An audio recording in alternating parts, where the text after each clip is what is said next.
Welcome back to Story Hustler, Murder, Mayhem, PTSD. I'm Dylan. And I'm Mike. We have a crazy episode with some crazy news from the final day. Today was the final day of the Michael Turney trial because the judge threw the whole trial out.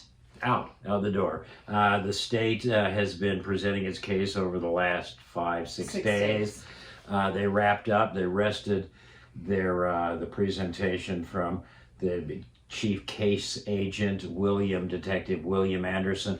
State then rested, and the defense attorneys then got up and just went to the judge, as defense attorneys often do in a case like this, and basically say, we want you to throw this out because the state hasn't proven their case. And the judge did. Agreed. It doesn't happen very often. There's a handful of times that I can think of something comparable to this, but such a high-profile case, and it never went to the jury. Yeah, so he didn't get acquitted, which is kind of some news been circulating. Yeah, he has not been acquitted. That is being used wrongly. That basically means he was found not guilty. He wasn't found by the jury of anything. They didn't even get to deliberate on this. And it was interesting because the state wrapped up with the detective and rested their case, and then they sent the jury out. Mm-hmm. And it wasn't a real long argument, but there's back and forth. The defense attorney, Miss Hicks, got up and basically just said the state hasn't proven the case against Michael Turney in reference to a murder. Yeah. And this whole case is Mike Turney is certainly not on the short list of anybody's selections to be Dad of the Year. No. And that's what the defense went in and said. There is evidence of character.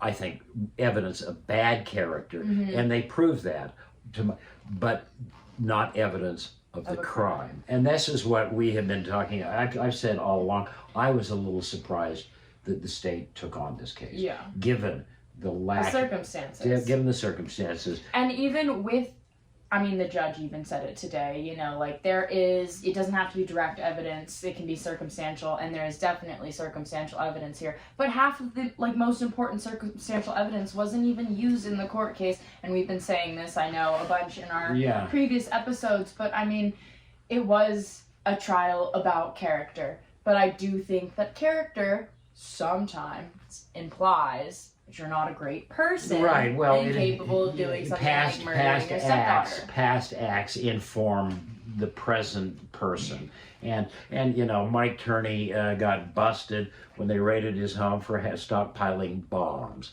and guns and having threatening to blow up a building, having a manifesto to go out and commit what is in essence an act of domestic terrorism against the International Brotherhood of Electrical Workers Union here in Phoenix, and he was going to blow the building up. All of that. But that didn't matter in this case. That wasn't anything that was brought up or was able to be used. So it's kind of crazy, that part. Knock the system all you want. That's the way it is, and they can't bring previous bad acts because they want to protect people's rights. But it's also the only reason they found out he was making these bombs and had this manifesto was because Alyssa went missing. Yeah, and so it's because Alyssa went missing that he didn't get the opportunity to blow up this building. Well, and that's all true, but they can't. So it was. I'm not going to say I'm shocked. I'm surprised that the judge did that. Yes. And especially how high profile it was. Yeah, and that's you get a lot of slack for just throwing it out. In my personal opinion. The judge is going to take some criticism. Sam Myers is going to take some criticism for throwing this out and not even allowing, the jury to go in and deliberate. But he did see and call out the glaring deficiencies. And as much as we've admired Sarah and her efforts and the family's character and their dignity and stoicism in presenting this, you couldn't overcome the fact no body, absolutely no evidence of a crime scene. And much of that may be because Phoenix cops screwed up the case so early and didn't look for any of that. They talked about there's no blood spatter, there's no nothing. Nobody went and looked for any of that. Yeah, when it could have been. Michael Turney bought a brand new car, the exact same truck that he had originally, weeks after Alyssa went missing, he bought the exact same truck. Yeah, and so, you know, I mean, Like, there are just weird things that happen. So, and like, so many weird things. I don't know. And they, you know, we talk about Mike Turney definitely came across as, you know, a bad dad. A paranoid freak. Paranoid, control freak. And I think all of that was well established. He called Alyssa an annoying bitch that he didn't want to deal with in a phone call to one of her older brothers. Yeah, so, you know, they established the enmity between Mike and Alyssa, but again, everything it goes into those final moments on that afternoon of May 17th, 2001, when he picks her up at school, and then nobody else. Black hole. Nobody knows anything except what Mike has told. Why wasn't that bus story questioned more? I mean, all the details about Mike's activity during the course of the day. The buses were late, or did he have to go pick up Sarah because he was late? Because that's a big discrepancy, and that's the exact moment that Alyssa was supposed to have gone missing. And so that would prove his innocence if he said the buses were late, because then he wasn't there. Well, and again, they analyzed this up and down in court and talked about, the videos and the security cameras and his talking bad about his stepdaughter even before her death, and, that she was a problem child.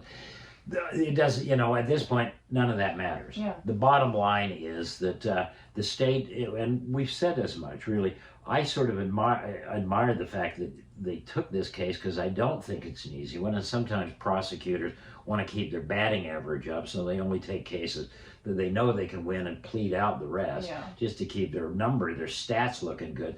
But this was not one of those cases. This was a hard case. They threw one of their oldest, most veteran prosecutors at it, in Vince Ambrodino, who just prosecuted another high-profile serial killer case, that zombie guy. The zombie killer. So the state put one of their best people on it. The cops did the best they can. Phoenix cops.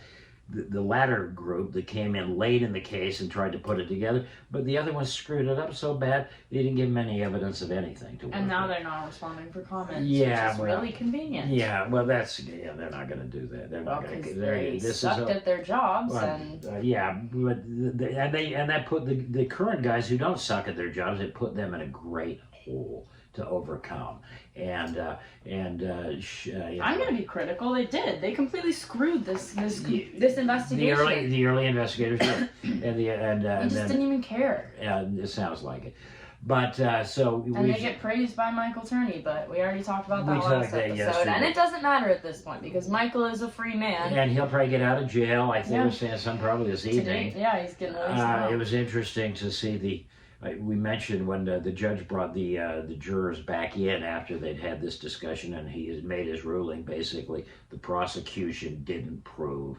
Mike committed a murder. Yeah. That was his decision. And then they brought the jurors back in and said, oh, and these folks were thinking they're about to go in and start deliberating. Mm-hmm. And there was sort of visible shock on the jurors' faces when he said, no, it's over. You're dismissed. Go home. And it's like, and you can talk about it and say whatever you want. want. And I'm sure some of our colleagues will go chase some of them down. Some may want to talk, and I'll be interested to hear what the jurors have to say. The fact that they were never even given an opportunity. They've been listening to 5 days. 5 days of the state's case, and they get nothing. If no payoff for them. I think it would have. I still don't think this is closure, it's not closure to just get thrown away. But certainly. I feel like, to have a jury deliberate and him get found not guilty would have been just, I think, better than this. Well, and even if he did get off eventually, it should have allowed the legal process to completely go through and do what needed to be done, and allow the jury to deliberate based off of the facts that they have seen. Well, they brought it to the court. The judge just thought there just wasn't enough of a murder case. And if the jury finds that there is enough, though, isn't that their prerogative to say? Mm-hmm. Isn't that the whole point you brought in a jury? Isn't that the whole point you reopened this case? You didn't have to do that, but you did because you thought there was evidence. Well, and the judge has a role to play in evaluating the strength. And whatever. This is way you like it or dislike it. That's the way the system has worked in this matter. And we're sort of monitoring Sarah's social media. I'm sure she's had just spoke briefly with her attorney, who has been at her side. you know, and I do just want to admire her because I don't know. I mean, she is the driving force behind this case being reopened, and she showed up every day to a trial against her biological father for the murder of her sister. Yeah. Like, that is just a devastating position to be in. Yeah. And she showed up every day, and you know, she's just stoic. She just is. She just carries herself with just integrity. And this woman's been through, I mean, something we can't even fathom. Right. And she, even when they said they were throwing the case away, like, she never, you know, rolled her eyes. She never shook her head. She sat there, and I mean, they got out of there pretty quickly. The family. Yeah, the family was on the first elevator off the floor. But yeah, they were still stoic. I mean, they just got the worst news I think that in their minds they could get, and certainly in this situation, yeah. And so the family took off. The jurors were all, I think, a little shocked, and they went out, and they may or may not speak. We had a chance to say something to Vince Ambordino, the prosecutor. You know, you win some, you lose some, and he's been on both ends of it. And this was a sad one. But the defense, give the defense their props. I think that Jamie Jackson and his associate Miss Hicks did a pretty competent job and I thought the lawyering all across the board. Nobody can say the lawyering wasn't good. No. On both sides, unlike. No. Previous it was a solidly represented case. Yeah, there's no doubt. But it just shows you the twists and turns. As soon as you think that you really know where something's going, prepare yourself for a shock, because juries and judges, and once you're in the sort of pressure cooker of a courtroom, damn near anything can happen. But I was prepared for anything, you know. I was prepared for a guilty, not guilty, but like just to not even. I was thinking it was going to be a hung jury. Or a hung jury, but just to not even like let it get there is like, I don't know. Yeah, that's a shock I don't feel like any of us saw coming. Yeah, well, and even preparing for either way of it to go, that just wasn't even an option that I feel like anyone considered happening since they did reopen the case. I just kind of feel like, why would you waste everyone's time then? Yeah, okay, well, and that's certainly a valid feeling. And you know, we posted just some details about the breaking the news that the case had been thrown out by the judge.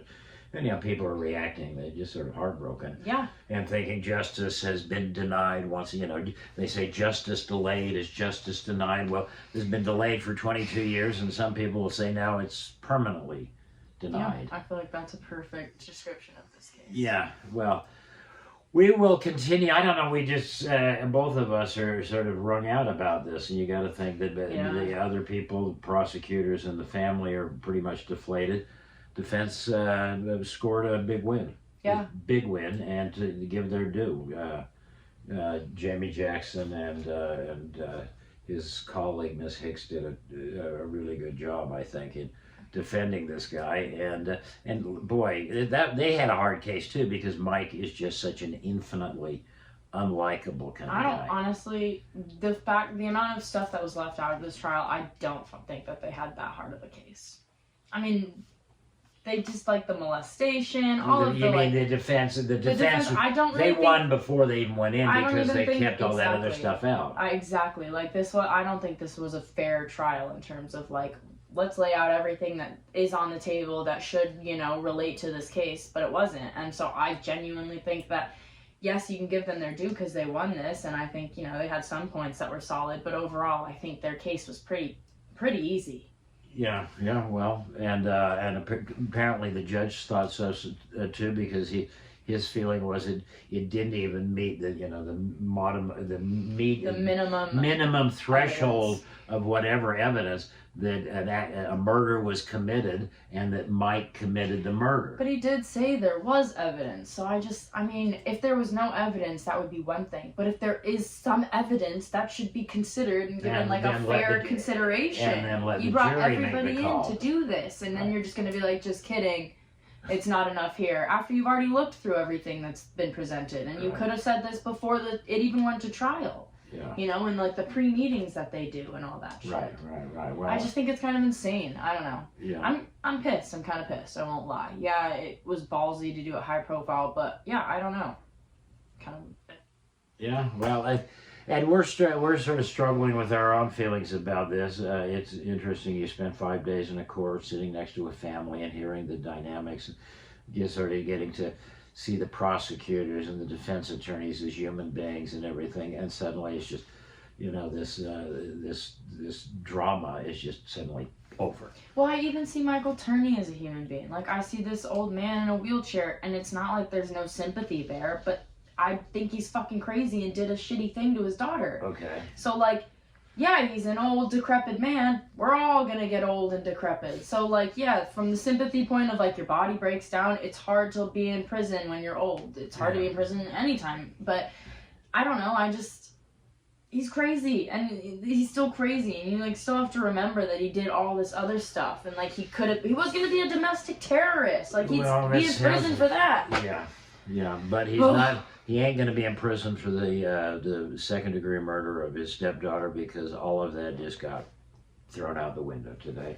So we'll probably have some more comments and thoughts on this, but we just want to let folks who've been following our coverage of this, let them know that today the judge in this case, Sam Myers, threw out the second-degree murder trial, basically saying that the state had not established, a murder and that Mike had committed it.